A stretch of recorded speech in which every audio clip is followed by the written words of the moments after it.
은혜의 단비. 매주 수요일 이 시간에는 세계로 부천교회 담임으로 계시며 사단법인 한국문인협회 시인으로서 하나님의 복음을 전하고 계시는 최선 목사님께서 말씀 전해주십니다. 은혜의 시간 되시기 바랍니다.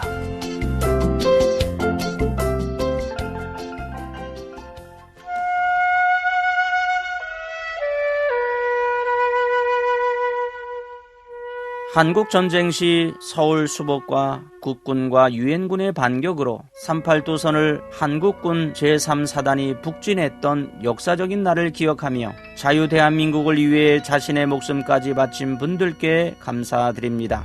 특별히 한국전쟁 중에서 인천 상륙작전과 연희고지 전투를 생각하면서 그 과정과 의미를 되새기며 나라를 사랑하는 마음을 찾고자 합니다. 조선인민민주주의공화국 김일성이 주도한 전쟁은 1950년 6월 25일 주일 아침에 북한 공산군이 3·8도선을 넘어 소련제 T-34 탱크를 선두로 해서 불법으로 기습남침하였습니다. 전쟁 발발 3일 후 인민군은 수도 서울을 함락하였고 북계군은 거침없이 남진하였습니다. 그러나 하나님의 특별하신 은혜로 유엔군이 참전하면서 전세는 교착 상태에 빠지게 되었습니다. 서울을 점령한 지 한 달 만에 급속히 남쪽으로 내려온 북한군은 대구 북방 7km까지 남진하여 최대 위기를 맞이하였습니다. 낙동강 주변에서 인민군과 미군, 한국군의 전쟁은 계속되었습니다. 최후 일전을 앞둔 미군과 백선엽 장군이 이끄는 한국군은 다부동 전투로 말미암아 대구 지역을 지켜낼 수 있었습니다. 북계군에 의해 파죽지세로 몰려 대구와 부산을 남겨둔 대한민국이 헤어나올 수 없는 최악의 남북전쟁이 이어졌습니다.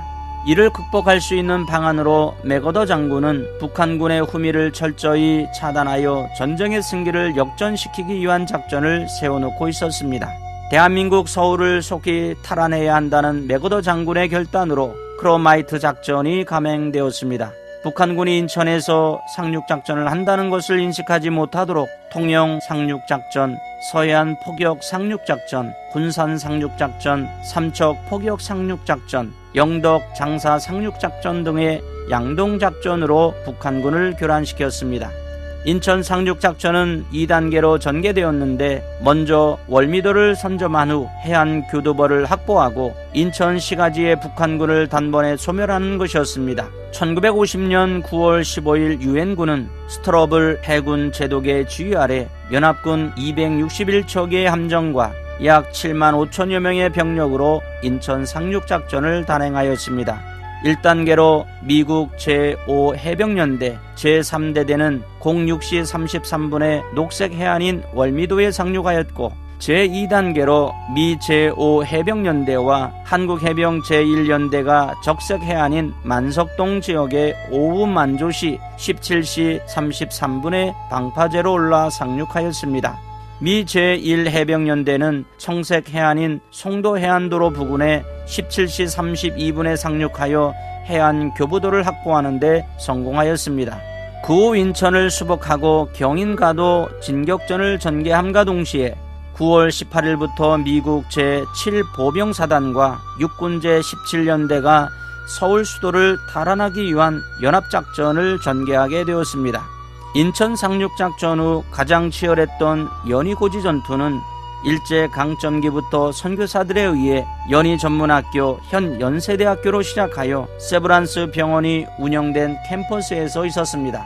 인천 상륙작전 후 서울 수복까지 주요 전투가 2단계로 볼 수 있는데 서울로 진격하기까지 서부지역 전투 2단계 시가전으로 나누어 볼 수 있습니다. 연희고지 전투는 1950년 9월 21일 16시 15분에 미국 제5해병연대에 내려온 공격명령으로 시작되어 동년 동월 23일에 끝났습니다. 우리는 1단계를 일명 서부지역 전투라고 부릅니다. 이 서부지역 전투에서 가장 결정적인 전투가 연세대학교 교정 내에 있는 56고지 전투, 연세대학교 과학관 자리입니다. 인천 상륙작전을 성공한 후 104고지, 105고지 전투를 치른 후에 연합군은 진격을 하다가 56고지에서 북한군의 완강한 저항에 발이 묶였으나 스미스 중대의 희생적인 활약으로 고지를 탈환하게 되었습니다. 미 해병대와 한국 해병대는 56고지를 빼앗는 계기로 곧바로 서울 수복을 위한 시가전으로 이어지게 되었습니다. 무엇보다 서울 시가전에는 도로에 장벽을 설치한 장애물 철거로 시간과 병력의 손실이 많았습니다. 이처럼 서부지역 전투에서는 56고지에서 연합군의 많은 희생이 있었습니다. 서울 시내 인왕산, 청와대, 서대문, 형무소가 한눈에 들어오기 때문에 서울의 목줄인 56고지를 사수하기 위해 북계군이 사력을 다해 막으려 했던 것입니다. 인천 상륙작전과 9.28 서울 수복 과정에서 있었던 연희고지 전투는 매우 중요한 전투였던 것입니다. 사랑하는 방송가족 여러분, 누구도 전쟁을 좋아하는 이들은 없습니다. 그러나 국력이 약하면 강자에게 위협을 받습니다. 따라서 경제와 외교, 국가의 안보, 그리고 국방을 튼튼히 해야 합니다. 국민들은 바른 국가관을 가져야 합니다. 나라를 지키기 위해 전쟁에서 헌신하신 분들을 반드시 기억하며 감사해야 할 것입니다. 그러므로 자유를 지켰던 가정이 이렇듯 피 흘림의 대가가 있었다는 사실을 잊지 말고 한반도에 다시는 이러한 동족 상잔의 끔찍한 전쟁이 없기를 소망하며 나라와 민족을 위해 기도하는 방송가족들이 되시기를 예수 그리스도의 이름으로 축복합니다.